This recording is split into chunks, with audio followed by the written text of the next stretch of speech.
Hello everybody, hope you're having a great day wherever you are in the world, and thank you for clicking on this video. I promise you I'm going to try and make it as useful as possible for you for anybody who is thinking about taking magnesium. Now, you've almost certainly seen the adverts, the one mineral your body is crying out for, the natural sleep aid that Big Pharma doesn't want you to know about. Oh, 1 scoop before bed and you will sleep like a baby. Magnesium, let's be honest, has quietly become one of the most heavily marketed supplements on the entire planet, and almost all of that marketing is aimed very squarely at people who are tired and frustrated, desperate for a proper night's sleep. I am one of those people. We've got an 8-month-old baby who isn't sleeping well at the moment. So what I want to do in this video is do something a bit different from the adverts, from the marketing, and honestly, this is the stuff supplement companies would rather you didn't stop and think about. Over the next few minutes, I'm going to cover 3 things: whether the actual research shows magnesium really does help you sleep, who it might genuinely help and who it almost certainly won't, and then the far less glamorous stuff that actually fixes people's sleep, for the long run, none of which is sitting in a tub. And quickly, if we haven't met yet, then hello, my name's Dr. Alex, and this whole channel is about cutting through the noise so that you can prevent disease and feel healthier and live longer rather than just waiting for things to happen or buying supplements that just will not work. So I really hope you get some value from this video, and if you do, if it is useful for you, then please support what I'm doing here by giving the video a like and giving it a hype as well, and also subscribing to the channel. All of those things are completely free. Thank you so much, and let's carry on with the rest of the video. Okay, let's start then with the big question that everybody actually wants answered. Does magnesium genuinely, properly help you sleep? Now, here's the honest answer that the marketing very carefully seems to skip over, and that is that when you look at the research properly, the evidence is pretty thin, and most of it is pretty weak. Now, obviously, as with every video I do about something like this, there are always going to be people watching this that say, well, when I started taking magnesium, I slept better. But for the average person and across all of the big research studies, all I can say is the evidence is pretty weak. A lot of what gets quoted comes from very small studies, often done in older adults, sometimes or very often funded by people or companies who are selling the product and frequently run without a proper placebo group, which is really the bare minimum that you need before you can trust anything about something as suggestible as sleep. There is one very small older trial in elderly people with insomnia that seems to get quoted quite often, and I will link it below so you can take a read of this yourself. Now, in this study, older people with insomnia where they can't sleep, they were given either magnesium or a dummy pill, and the magnesium group did show some modest improvements, but the study was tiny and it was low quality, so at best, it is just a hint, it's not proof. And when we actually pull together the better quality evidence, which I'll also link below, the overall picture is that magnesium might, just nudge sleep very slightly in just some people, but the effect is small and the uncertainty is pretty low, which is a very, very long way away from the confident, glossy promises on the label. So if you've taken it and you felt something, I'm absolutely not saying that you imagined it, but a good chunk of that could be, or let's be honest, is likely going to be the placebo effect. And I don't say that lightly because I actually did a big project on the placebo effect back in medical school, and I've mentioned it a few times on here before.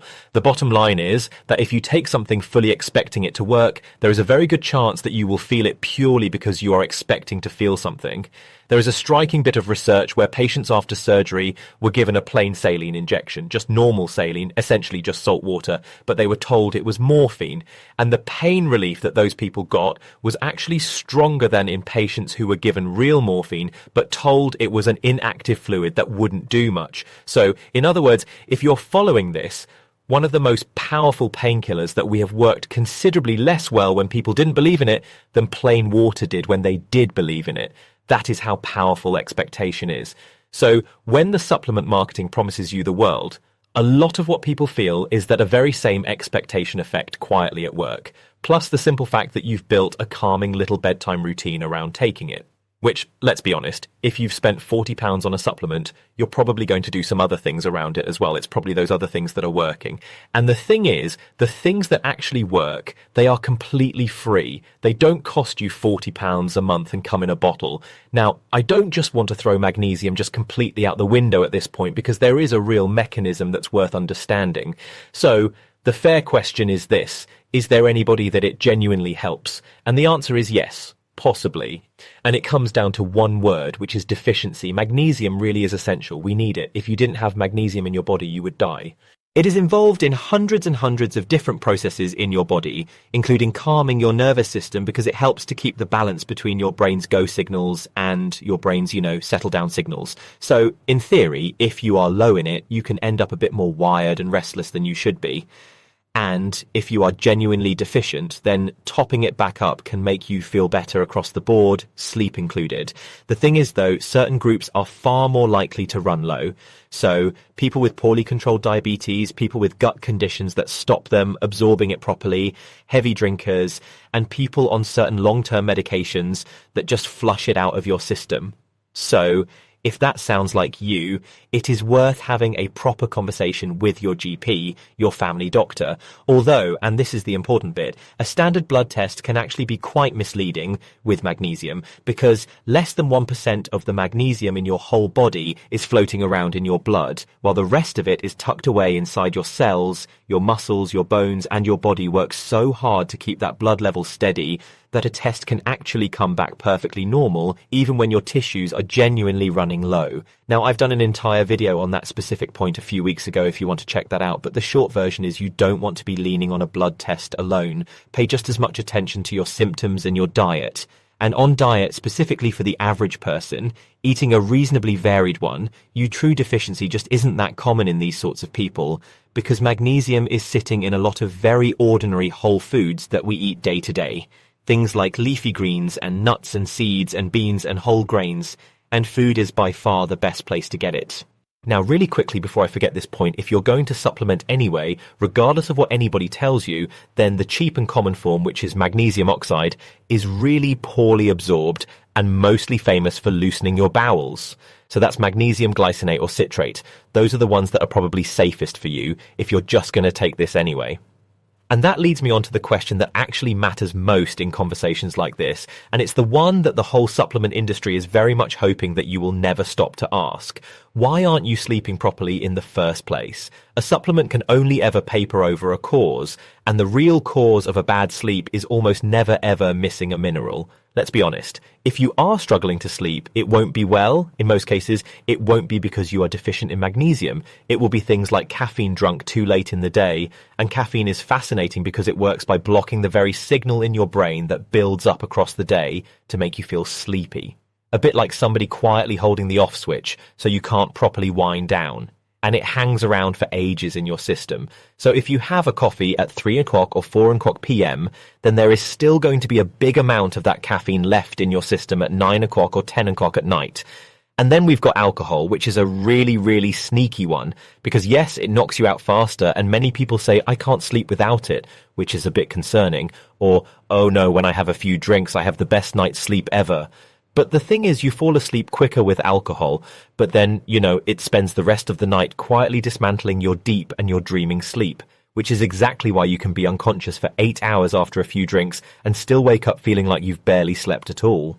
If you add to that a wildly different bedtime and wake time every day, which leaves your body clock permanently confused about when it's meant to wind down, and a bedroom that's too warm or too bright or full of glowing screens, too little daylight and too little movement during the day, and also the big one for so many of those, which is a racing, stressed mind that it simply won't switch off.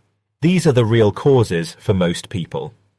Now, I'm going to be completely honest with you here. I have been right in the middle of that last one myself.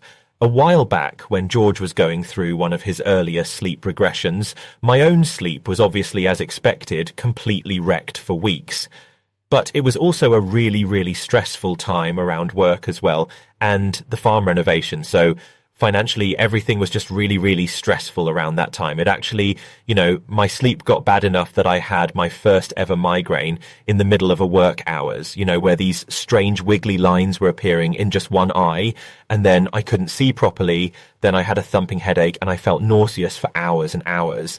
And what genuinely helped settle all of this was talking all of this through with Steph, my wife. And she is also a doctor, and just getting all of this out of my head into the open, talking about stressful times at work and running this YouTube channel as well, and then talking about the renovation, just getting all out and speaking with somebody. It didn't fix everything overnight, but it really, really did help.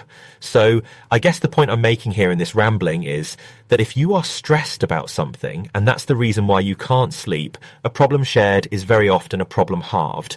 So please do seek somebody out, whether it's a friend or family member or a doctor or therapist, whoever, and just speak about what you're thinking about.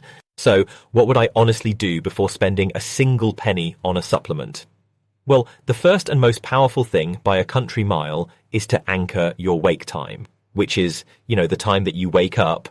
Obviously have that to be the same time every single day, weekends included, because that one anchor sets your entire body clock and pretty much everything else follows on from it. The next thing you want to do is get yourself outside into natural daylight within around half an hour of waking up. And yes, even on a very grey, drizzly, wet, windy British morning, because outdoor light is many, many times brighter than any bulb in your house. And it resets your internal clock through your eyes, which is what then helps you to feel properly sleepy at the right time that evening. When I came off working permanent night shifts, I can't tell you how much better I felt going to bed the same time, waking up the same time, and getting outside within a few minutes of waking up, because we always let man go out for a wee. Those two things have had a massive impact on my own sleep. The other thing you want to do, quite obviously, is to cut your caffeine off by around midday, or say 1 o'clock to, early afternoon at the very latest, if you know that you are sensitive to it. You want to keep alcohol away from the hours right before bed, or preferably just don't drink alcohol at all. You want to keep your bedroom cool and dark and quiet. Try and get a blackout blind if you can, or wear an eye mask. And honestly, just charge your phone in another room, or have an old-fashioned alarm clock with the little 2 bells on it and the thing that sort of dings between them. That's what I used as a student, and it was amazing. There is no temptation to be scrolling on Instagram or TikTok when you're just before you're going to bed, and you're not going to be staring at it first thing in the morning, so your sleep is just so much more efficient. You also want to be moving your body a lot more during the day, so you actually build up some healthy tiredness. And the other thing you can do, which it won't work for everybody, I started doing it recently and it's helped me a bit, is to try and do a very simple 10-minute brain dump right before bed.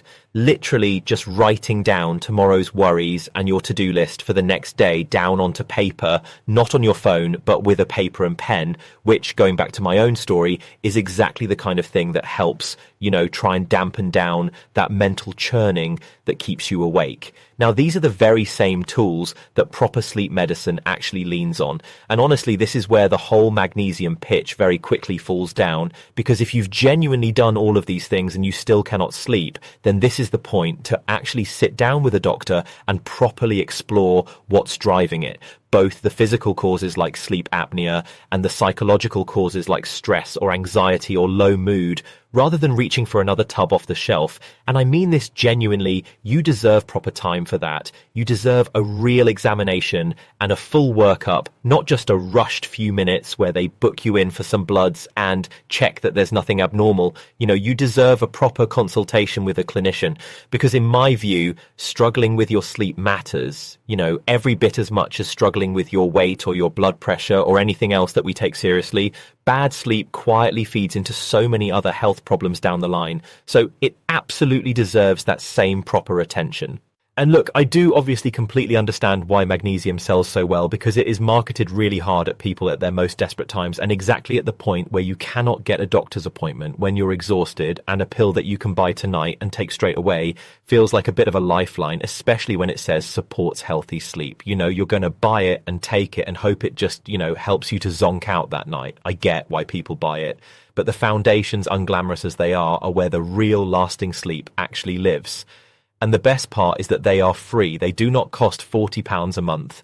and they hold up for a lifetime rather than a fortnight. So please don't feel that you've got to overhaul your entire life tonight. Just move tomorrow's last coffee a couple of hours earlier and maybe start from there. Maybe go on Amazon or wherever you do your shopping and buy yourself a traditional wind-up alarm clock and put your phone in another room. And I can guarantee for a lot of you that will really help you. And as always, don't just take my word for any of this. The studies that I mentioned are all linked below, so do go and have a read and reach your own conclusions, because that is genuinely how all of us, myself famously included, this is how we learn. Now, if you've got some questions, then please do drop them in the comments below. I cannot reply to, even half of you, unfortunately. I get over 1,000 comments a day, and I'm so grateful to be saying that, but I do read all of them, and they help to shape future videos. And sleep is a topic that I'm always happy to go deeper on. And if you know somebody that is pouring money into sleep supplements while they are running on late night coffees or late afternoon coffees and a couple of glasses of wine before bed, and you know that there are things that they could fix, then why don't you just send this video their way? Just link it on WhatsApp and just send it to them. And the final thing I'll say in this video is this. If things are severe for you or really affecting your mood, or you feel depressed or anxious, or you're just struggling in whatever way, then please don't just push through it on your own. That is exactly the time to go and get some proper support. And you can go to your doctor, you can go to the hospital. Even though the healthcare system is pretty crap at the moment, there are always people available if you are in a crisis. So please just reach out to somebody, whether it's a friend, a family member, or healthcare provider. Thank you so much for watching this video. I really hope you found it useful, and I will see you in the next one.